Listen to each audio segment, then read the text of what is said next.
뭔데? 내일 줘. 야, 얼른 열어봐. 아, 네가 직접 열고 들어오든가. 손에 짐이 있는데 어떻게 하냐? 짜증나게 하지 말고 빨리 열어라. 문 열라고, 이 새끼야! 문 열어! 갑자기 밖에 있던 민수가 평소답지 않게 소리를 지르는 거예요. 문 열어! 순간 너무 섬뜩한 느낌에 이게 민수가 봤나 싶어서 제 텐트 옆에 창문에 그 살짝 열린 틈으로 이렇게 밖을 보니까 민수가 아닌 거예요. 물이 뚝뚝 떨어지는 머리카락과 긴 원피스를 입은 누군가가 서 있는 겁니다. 너 누구야? 너 민수 아니지? 갑자기 귀가 찢어질 듯하게 크게 웃더니 대성아, 문 좀 열어봐.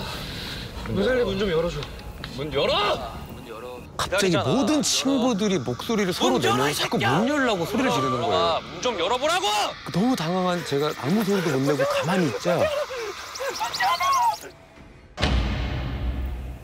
마치 원래부터 아무 일 없었다는 듯이 주변엔 정막만 가득 쌓였고요.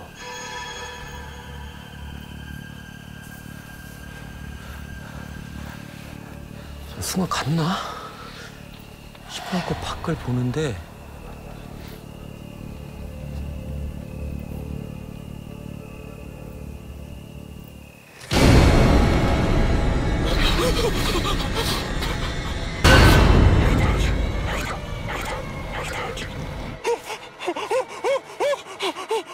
마치 저를 발견해서 기쁘다는 듯 웃던 그 여자의 젖은 머리카락이 살아있는 것처럼 점점 빠르게 제 텐트 안으로 들어오기 시작한 거예요. 저는 막 악을 지르면서 그 머리카락을 피해서 정신없이 텐트 끝으로 도망을 갔죠. 긴 머리카락이 쓱 하고 감싸는 거예요. 정신없이 몸에 붙은 머리카락을 떼어내려고 하는데 이번에는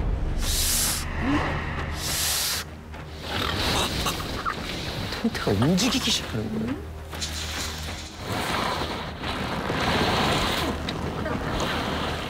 그래서 바닥이 점점 차가워지면서 물이 점점 차오르기 시작하는 거예요. 와, 진짜 이렇게 있다가 꼼짝없이 죽겠구나. 난 죽었구나 싶었던 찰나 텐트 밖에서 진욱이가 정말 있는 힘껏 고함을 질러대는 소리가 들린 거예요.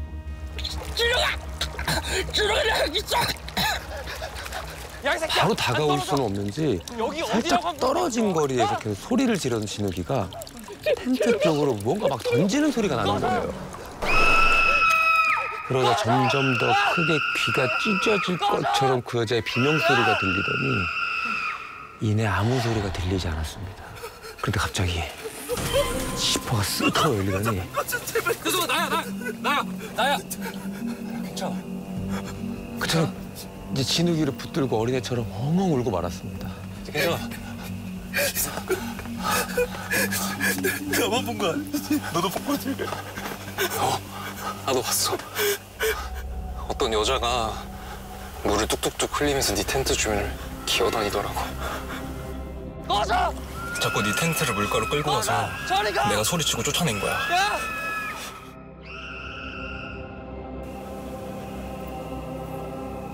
그러니까 알고 보니까 저희가 이 계곡에 처음 딱 도착했을 때 진욱이는 본 거죠. 한 여자가 물에 꼿꼿하게 서서 둥둥 떠 있는 채로 저희를 계속 응시하고 있었대요. 저희가 물속으로 들어가니까 너무 기뻐갖고 막 입이 찢어진 채로 막 귀에 걸려 있다고 하더라고요.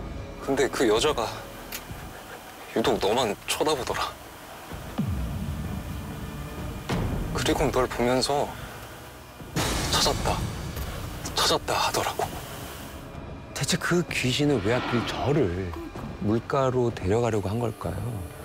그리고 만약에 진욱이가 그때 절 구해주지 않았다면 저는 어떻게 됐을까요? 이야기 단지의 주인공이 누굽니까?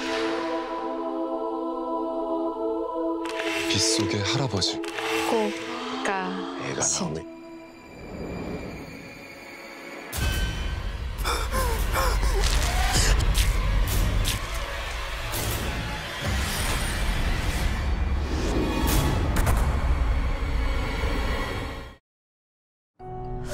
괴이하고 오싹한 이야기 가운데 가장 사랑을 받은 이야기는 뭐였을지 3위부터 1위를 꼽아봤는데요. 먼저 3위는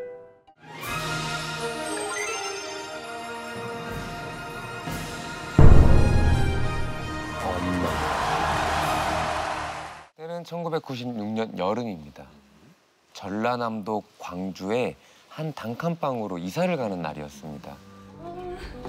형아, 여기가 이제 우리 집이야. 햇볕이 잘 드는 단층집 끝방을 개조해서 만든 단칸방인데 이제 이사 그만 가고 이번 집에서 오래 살았으면 좋겠다. 좋은 일도 좀 가득하고 그랬으면 좋겠다 생각하면서 형훈 씨네 가족은 새로운 단칸방에서 첫날 밤을 맞이하게 됩니다. 새벽에 깬 거예요. 뭐지? 아니 아무리 다 자고 있다고 한들 방 안이 너무 조용한 거예요. 왜 이렇게 조용하지? 싶어서 이불을 가만히 내리고 이렇게 살펴봤어요. 근데 바로 옆에서 자고 있어야 될 가족들이 동생도, 엄마도, 아빠도 아무도 없는 거예요. 나 빼고 다들 어디 간 거지? 그런데 그때 작은 창가가 하나 있었는데 거기서 나는 것 같은 거예요. 용기를 내서 소리가 들려오는 창가 근처로 시선을 돌렸죠. 창문 너머에는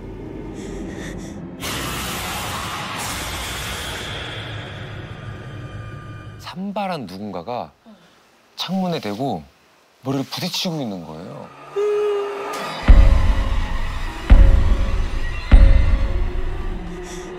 근데 그것도 고개를 돌려가면서 마치 창문 안을 이렇게 둘러보는 것처럼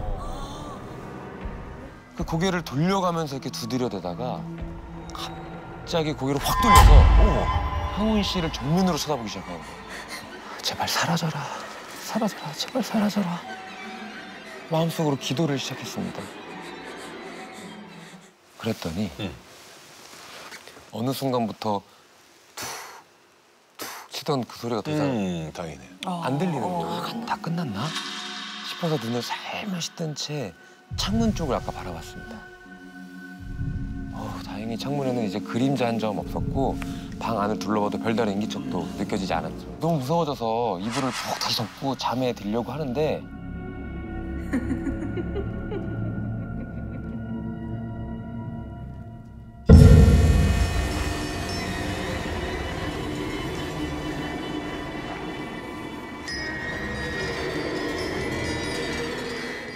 분명히 밖에 있었던 그 산발한 머리의 누군가가 방 안 서랍장 위에서 형우 씨를 내려다보고 있는 거예요. 그 산발한 머리 밑으로 손도 발도 몸통도 그 어떤 것도 안 보이고 머리만 남아서 둥둥 떠 있는 것처럼 보여요. 이제 어두워서 잘 보이지 않던 모습이 제대로 보이기 시작했던 거죠. 창백한 피부에 산발한 머리에서는 무언가가 뚝뚝 떨어지고 있었고 귀까지 찢어진 입은 계속해서 소름 끼치는 웃음소리를 흘리고 있었어요. 어느새 겁에 질려서 누워있던 형훈 씨의 얼굴에서 단 한 뼘도 안 되는 거리까지 다가온 그 머리만 남은 여자는 형훈 씨의 눈을 정확히 내려다본 거예요. 형훈 씨의 눈이 이렇게 마주본 그 순간 그때 형훈 씨의 머릿속으로 간통하는 기억이 떠오른 거예요. 귀신을 만나면 절대 아는 척 하지 말라. 그래서 형훈 씨는 온 힘을 다해서 눈을 질끈 감았습니다. 그러자 그 머리만 남은 여자는 형훈 씨 귓가에 대고 끊임없이 말을 걸기 시작했습니다.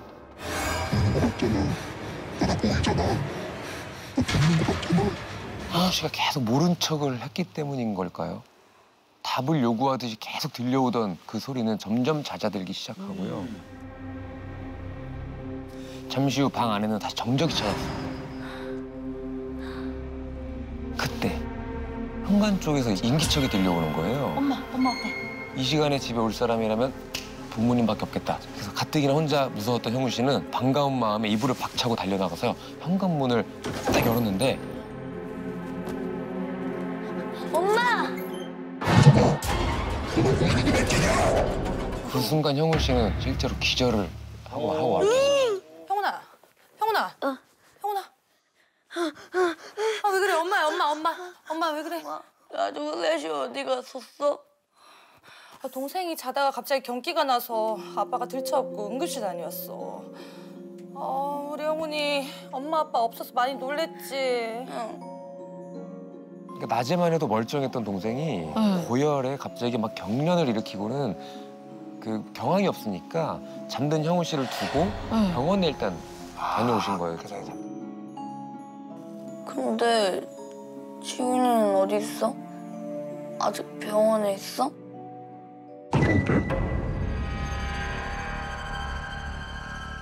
엄마 옷에 엄마 몸인데 목 위로는 아까 봤던 그 여자 얼굴이 붙어 있는 겁니다.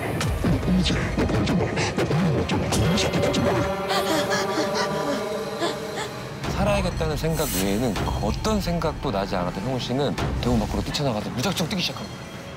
그렇게 맨발로 정신없이 뛰다 보니까 가로등 아래였는데요. 그때 형훈아 왜 있어? 저리 가. 왜 그래? 형훈아 왜 그래? 엄마야 엄마. 엄마 맞아? 분명 엄마였는 줄 알았는데 아니었잖아요.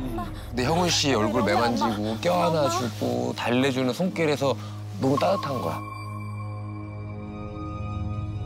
그리고 무엇보다 엄마 어깨 너머 남동생을 업고 있는 아빠도 보였고 가족들하고 함께 이제 집으로 돌아왔죠. 조심스럽게 방을 살펴봤는데 아무것도 보이진 않았고요. 근데 엄마, 놔두고 셋이 어디 갔었어? 나 진짜 놀랐단 말이야. 동생이 갑자기 자다가 경기가 나서 아빠가 들쳐갖고 응급실 다녀왔어. 엄마, 지금 뭐라 그랬어? 동생이 자다가 갑자기 경기가 나서 아빠가 들쳐갖고 응급실 다녀왔어. 방금 엄마가 들려준 이야기는 아까 그 머리만 남은 여자가 들려준 이야기하고 토시 하나 다르지 않고 똑같이 얘기한 거예요. 뭐가 꿈이고 도대체 뭐가 현실인지 분간이 가지 않으면서 다시 덜덜 떨리기 시작하는 거예요. 형훈 씨를 마주하고 차분한 목소리로 무슨 일이 있었는지 한번 얘기해보라고 하셨죠. 형훈 씨는 보고 겪은 일 그대로 어머니한테 말씀을 드렸죠. 그래서 저희 집을 소개해준 중개인분한테 가서 혹시 이 집과 얽힌 문제가 있었는지 꼬치꼬치 물어보셨대요, 어머니가. 그러니까 그 중개인분이 드디어 그 집의 비밀을 털어놨답니다. 거기가 원래 신혼부부가 살던 집인데 둘이 여행 간다고 집을 나서더니 교통사고가 크게 나버렸대. 그래서요? 그분들은 지금 어디 있는데요? 그게 그 자리에서 둘 다 죽어버렸대. 네? 근데 마누라 쪽이 몸뚱이만 찾고 머리를 못 찾았다 그러더라고. 몇 년 후에 안타깝게도 이제 아버지가 위암으로 돌아가시고요. 어머니도 형훈 씨가 수능을 보기 보름 전에 당뇨합병증으로 돌아가셨대요. 야, 졸지에 그렇게 부모님들이 다. 그래서 형훈 씨가 그 와중에서도 공부를 정말 열심히 해서 서울에 있는 대학에 합격을 한 거죠. 형훈 씨는 일단 혼자 올라와서 서울에서 또다시 반지하 고시원 생활을 하게 됩니다. 강의를 마치고 고시원에 돌아와 침대에 벌렁 누워서 낮잠을 자려고 하는데요.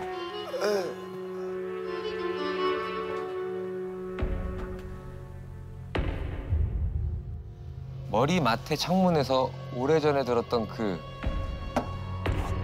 순간 정신이 번쩍 드는 형훈 씨가 눈을 부릅뜨는 고개를 젖혀서 창문을 보자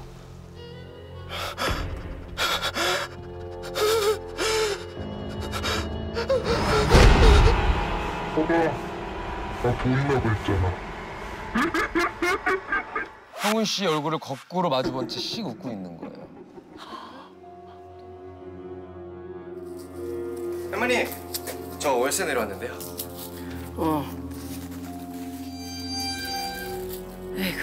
근데 왜 저런 걸 매달고 다녀? 네? 잠깐 있어봐. 네, 뭐 하나 줄게.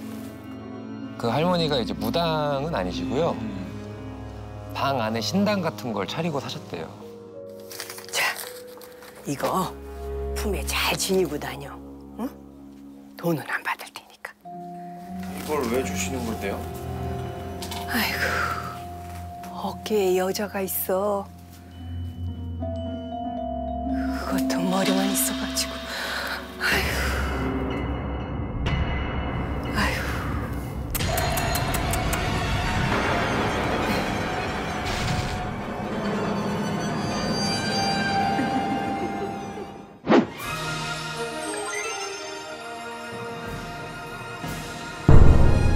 싸울까 귀신. 7월 여름이었습니다. 당시 전 자칭 호러 매니아였어요. 그때 우연히 발견한 게 있어요. 바로 폐가 체험 사이트. 사이트를 계속 둘러보는데 제목 하나가 눈에 띄었어요. 폐 장례식장 갈 사람 구합니다. 와, 이거 진짜 확 끌리는 거예요. 아니, 폐 장례식장이라니. 간만에 짜릿하겠는데. 흥분되는 마음에 전 곧바로 참가하겠다는 댓글을 달았습니다. 며칠 뒤 폐 장례식장을 가기로 한 그날 밤 10시. 전 약속 장소에서 주최자님들께 드릴 시원한 캔커피까지 사들고 기다리고 있었어요. 이제 저기 멀리서 차 한 대가 슬금슬금 다가오더니 창문을 쓱 내리더라고요. 저기요, 혹시 싸울까 귀신 언니? 네, 안녕하세요. 오늘 잘 부탁드리겠습니다. 예. 난 내 마음속에 귀신. 네, 안녕하세요. 닉네임만큼이나 장난기 넘치는 그분은 승현이 형, 그리고 주최자인 재우 형. 두 사람 모두 폐가에 가본 적이 엄청 많다고 했어요. 다 왔네.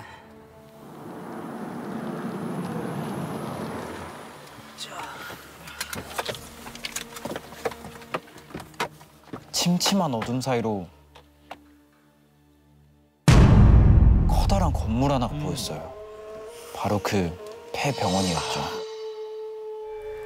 가자. 예, 가시죠. 형들은 건물 안으로 들어가고 저도 그 뒤를 따라 들어가는데 오금이 막 저리는 거예요.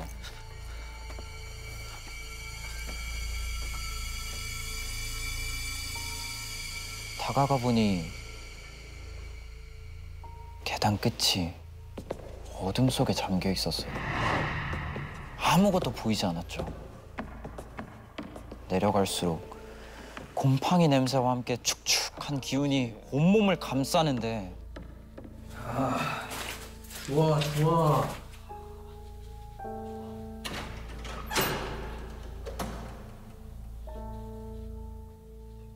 제 눈앞에 보이는 것은 커다란 홀이었어요. 야, 소문 그대로네. 어? 와. 아씨. 아, 그. 왜 이렇게 놀라고도 그래요? 아, 너 그 장난 좀 치지 마. 전 형들 뒤에 바짝 붙어선 좀 더 안쪽으로 들어갔어요. 홀 안쪽에 넓은 마루가 있더라고요. 무너진 나무 자재들로 어질러진 바닥. 그런데 뭐야?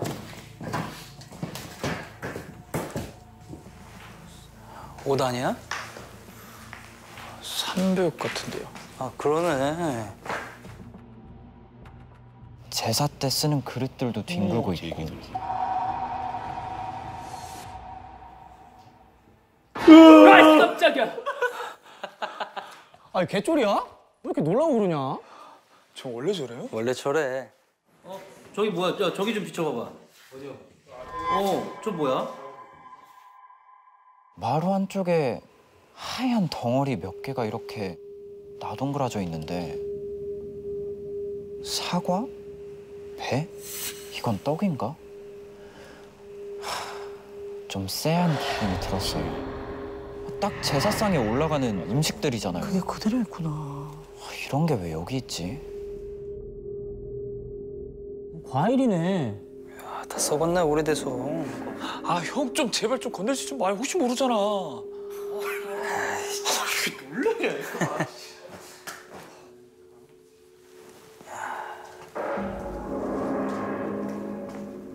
야, 뭐 사방에 곰팡이에다가 그냥.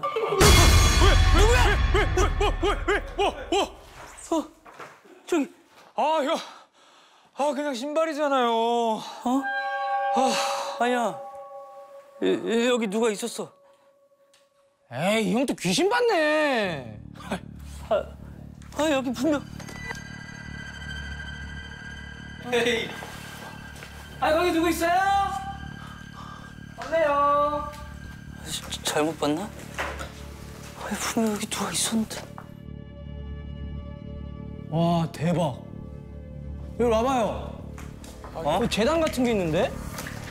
검붉은 나무 재단. 그렇다면 여긴 빈소? 한자들이 적힌 누런 종이. 거기다 과일과 떡들이 접시에 담겨선 거하게 차려져 있는 거예요. 근데 이상한 게 뭔지 아세요? 멀쩡해요. 뭐가? 하나도 썩지 않고 정말 멀쩡한 거예요. 누가 막 갖다 놓은 것 같은데? 아니야, 새 거네. 응? 이게 왜 이런 데 있냐? 아, 형 좀 만지지 마요, 진짜. 아, 근데 이거 지금 말랑말랑한데? 근데 이거 되게 말랑말랑하다. 아니, 승현이 형이 떡을 손으로 쿡쿡 찔러보는 거예요. 아유, 제발. 좀. 야, 그거 좀, 형 그러지 말라고. 안 하는 게 나을 것 같아. 부탁할게, 진짜. 갑자기 승현이 형 플래시가 장난 아니에요. 꺼진 거예요. 너 진짜. 아, 진짜 하지 마요. 건전지 나간 것 같은데? 건전지 어디 있는데? 아, 차에 있구나. 그럼 둘이 좀 보고 있어요. 저 갔다 올게요.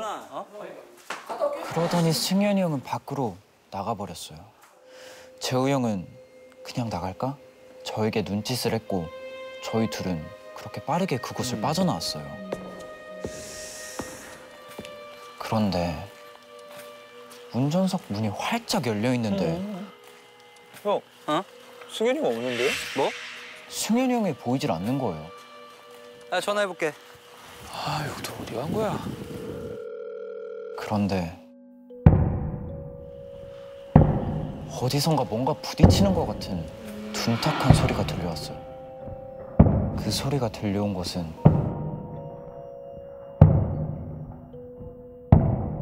폐장례식장이었어요. 가자. 결국 저와 재우 형은 다시 지하로 내려갔어요. 안쪽으로 향할수록 소리는 점점 커져가는데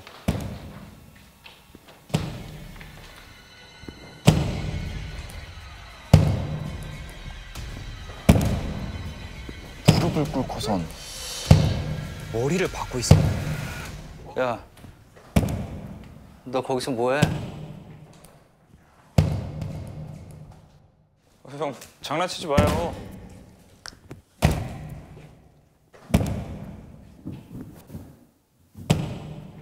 야! 뛰어! 왜요? 형, 왜요? 승현이 형은요? 갑자기 재우 형이 제 손목을 낚아챘고 야, 빨리 타! 에? 빨리 타라고! 재우 형은 빨리 차에 타라고 고함을 질렀고 있는 힘껏 엑셀을 밟아서 도로로 빠져나왔어요. 형! 야, 너 못 봤어? 우리 여자들, 그 여자들 못 봤냐고. 여자... 야, 너 거기서 뭐해? 야,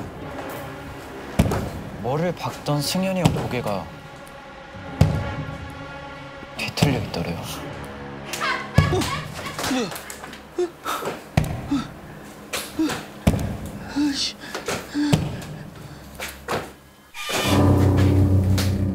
웬 젊은 여자가 승현이 형 머리채를 바닥에 내리 찍더란 거예요.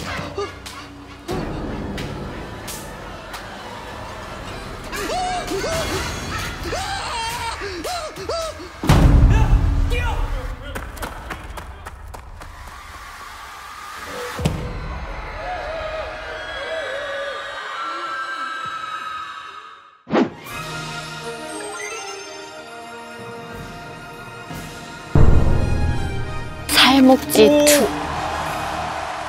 그날 밤부터였습니다. 그 모든 일의 시작 말이죠. 인터뷰를 끝내고 온 지희 씨는 오자마자 욕조에 물을 받아놓고 세수를 하고 있는데 갑자기 집안 불이 탁 하고 꺼지는 거예요. 겨우 비눗물만 씻어내고 화장실에서 나가려는데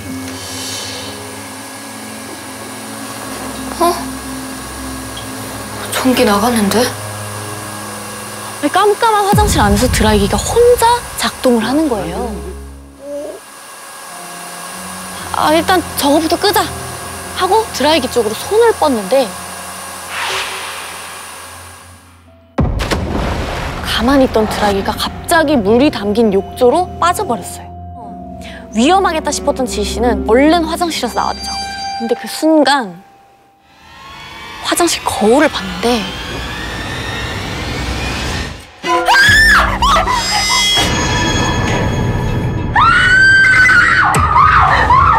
거울에 비친 지희 씨가 우뚝 서서 자신을 노려보고 있었어요. 뭔가 이상하다. 지희 씨는 일단 아빠한테 바로 전화를 거는데 지금 거신 번호는 당분간 통화하실 수 없습니다. 어제까지만 해도 분명 아빠랑 통화를 했었거든요. 이번엔 다시 엄마한테 전화를 하려던 순간 무슨 소리야?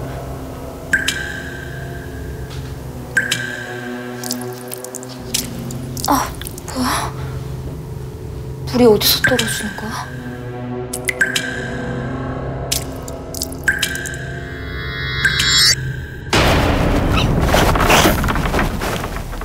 내가 왜 죽었는지 알려줄까?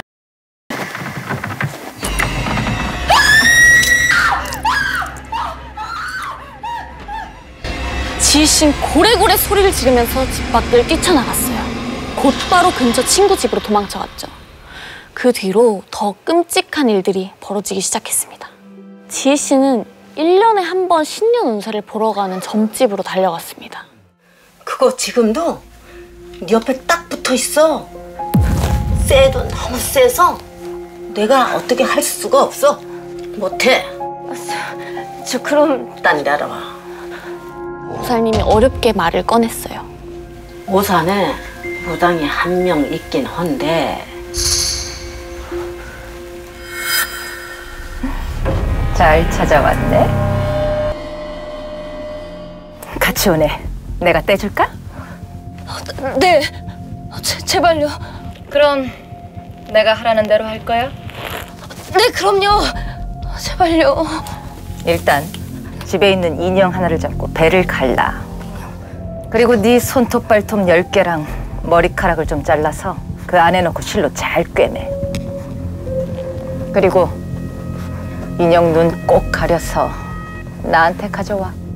그 순간 지희 씨는 이전 보살이 신신당부했던 그 말이 생각났어요. 명심해. 그 무당이 너한테 뭐를 갖고 오라 하면 절대 덥석 주지 말고 꼭 땅에다가 묻는다고 해. 가져오라고 하면 절대 주지 말고 땅에 묻겠다고 우기라던 말. 저 인형은 땅에 묻을래요. 그걸 땅에 왜 묻어? 땅에 묻을래요. 무조건 땅에 묻을 거예요. 안 돼! 딴소리 하지 말고 나한테 가져와! 저 그럼 안 할래요. 그래. 네 말대로 땅에다 묻자. 저 그럼 땅에 묻는 것까지 제가 다 볼 거예요. 그래. 그렇게 하자. 그렇게 지희 씨는 무당과 다시 약속을 잡고 집으로 돌아왔죠. 집으로 오자마자 지희 씨는 인형부터 찾았어요. 지희 씨는 더 조급해져서 인형을 빨리 가지고 무당에게 가자 싶었죠.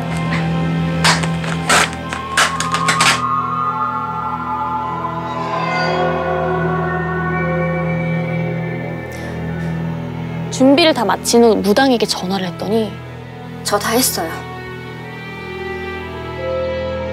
수원 근교에 있는 야산 주소를 알려주면서 지금 당장 오라는 거예요. 그리고 마침내 무당이 말한 산에 도착했는데 아무도 없는 거예요.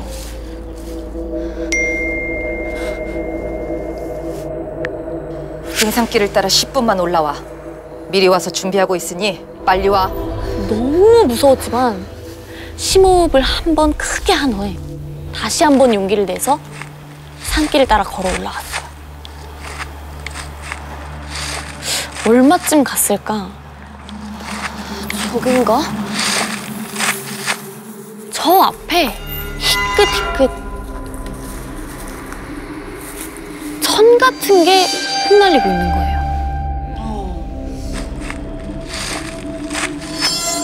저게 뭐지? 자연스럽게 그쪽으로 걸어갔어요. 저긴가?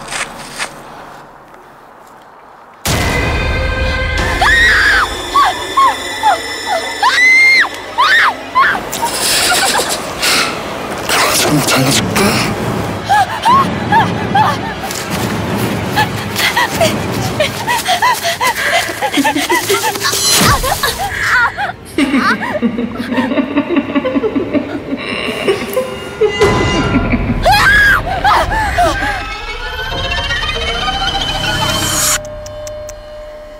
정말 딱 달라붙었네.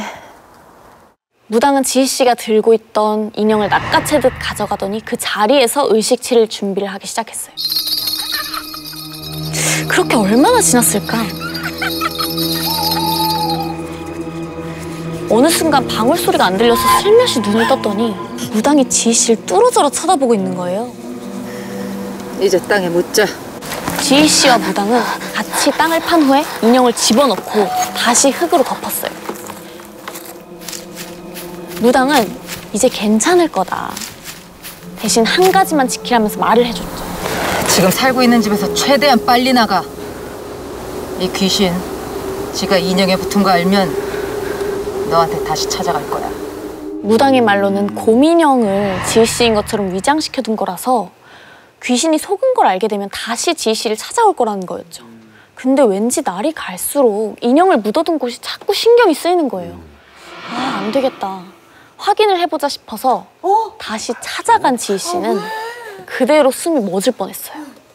왜냐하면 아무래도 출퇴근 길이다 보니까 자주 지나다니잖아요. 그때마다 이건 또 대단하다. 땅에다 묻은 인형이 생각이 나서 되게 찜찜했어요. 좀 불안하고 잘 묻혀 있을까? 초조하게 왔거든요. 아, 혼자 농구 대박이다.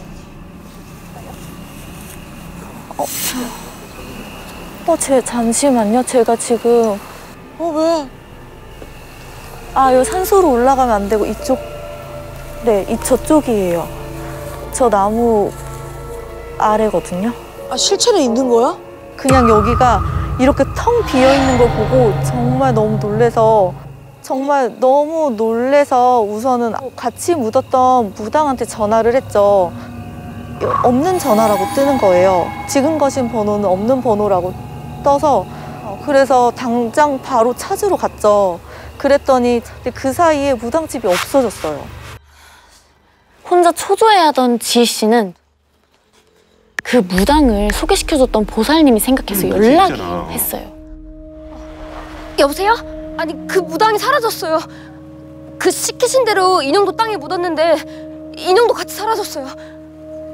저 어떡해요? 가져갔나 보네. 네? 사실 그 무당 악귀를 모시는 무당이야. 악귀요?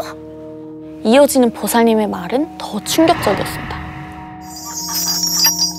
그 무당이 자기의 염력을 키우려고 기운이 센 악귀들만 찾는다는 거예요. 지희 씨한테 붙은 살목쥐 귀신도 흔쾌히 떼갈 것 같아서 그 무당을 알려준 거였대요. 대신 무당이 살목지 귀신의 힘을 이용하지 못하도록 인형을 반드시 땅에 묻으라고 했었던 거고, 보살님은 그 무당은 지금 귀신을 훔쳐서 도망갔지만 뜻대로 일이 잘 안 풀리면 다시 연락을 해올 수도 있다며 그땐 받아주지 말라고 신신당부를 했어요. 그 후로 정말 지희 씨한텐 몇 날 며칠 모르는 번호로 계속 전화가 왔어요. 업무 연락으로 착각하고 받아버린 그때, 여보세요? 지희 씨? 휴대폰 너머로 들리는 그 목소린 지희 씨한테 붙어있던 귀신을 가지고 달아난 그 무당이었습니다. 저 아니에요. 저 잘못 꼬셨습니다. 아니긴 뭘 아니야? 목소리가 딱 넌데. 저기 있잖아. 네 머리카락 좀 얻을 수 있을까? 아니라고요. 잘못 꼬셨다고요. 내가 돈 많이 줄게. 지희 씨. 끊고 나서 곧바로 그 번호를 차단해버렸죠. 이렇게 이야기는 끝이 났습니다.